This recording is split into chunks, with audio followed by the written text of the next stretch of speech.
Tinalakay ng pamahalaang panlalawigan ng Pangasinan at ng Philippine Health Insurance Corporation of PhilHealth ang pagpapatupad ng Z-Benefit Package para sa orthopedic services sa isinagawang consultative meeting sa Pangasinan Provincial Hospital o PPH.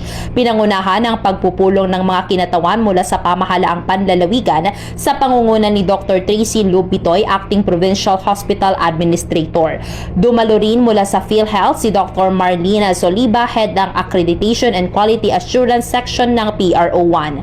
Layon ng pagpupulong na paigtingin ang ugnayan upang mapabuti ang access sa mga serbisyong orthopedic na sakop ng Z-Benefit Package. Ilan sa mga tinalakay ay ang pagpapahusay sa proseso ng hospital accreditation, pag-aangkop ng mga polisiya sa kasalukuyang pangangailangan sa serbisyong medikal at pagsasagawa ng mga hakbang upang gawing mas abot kaya at accessible ang mga espesyalistang orthopedic care para sa mga pasyente sa lalawigan. Patuloy na inuuna ng pamahalaang panlalawigan ang pagpapalakas ng sistema ng kalusugan at pagbibigay ng abot-kayang serbisyong medikal lalo para sa mga may sakit at kapuspalad na pamilya sa Pangasinan. Muling pinagtibay ng PhilHealth at ng pamahalaang panlalawigan ang kanilang pagtutulungan upang mas mapabuti ang pagbibigay ng serbisyo, maisakatuparan ang mga programa ng mas epektibo at matiyak ang mas magagandang resulta para sa mga pasyente sa ilalim ng Z-Benefit Package para sa orthopedic care. Nagbibigay ang package na ito ng komprehensibong proteksyong pinansyal upang makapag-focus ang mga pasyente sa paggaling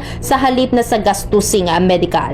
Para sa programang Bombo Reports First Edition, Patrola numero 3, Bombo Nerissa Ventura nag-uulat. This is Bombo Radio Philippines, the #1 and most trusted source of news and information. Basta Radio, Bombo!